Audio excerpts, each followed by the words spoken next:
Hey, what's going on, guys? It's Dave. This is GVA, Ghetto Van Adventures. And I got the nicest email. I think I've ever gotten. And I'm going to share it with you. It starts, Dave. I hope you remember this. In the spring, you fixed a tire on a lady's car in the middle of nowhere during a snowstorm. That little old lady was my grandmother. 2 people drove by her just as it got dark, and nobody stopped until you came along. She said you looked scary and she was nervous of you, but you talked through her closed window and said you would take a look at the tire. She said next thing there was a huge bright light on the side of the car. That's my big roof mount light. And you jacked up the front of the car and took off the tire. Pulled a nail out and showed her.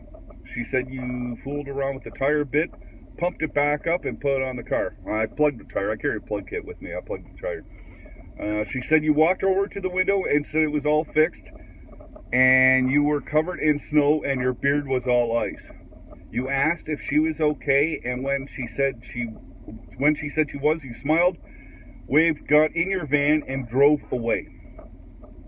She saw on the back of your van the word Adventures. And at that time, I didn't have the window perf on my van. I just had the sticker.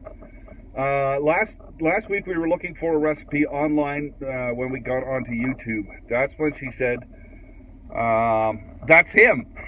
She recognized you right away, and she was happy to find you again. Our whole family would like to thank you. She had no cell phone. She does now.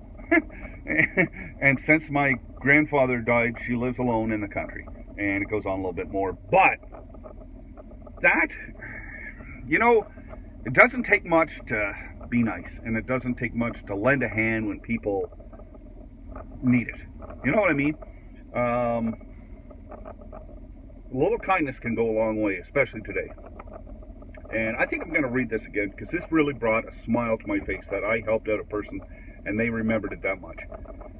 Anyway, guys, a little bit of kindness. Remember that. You guys take care. Be safe on the road.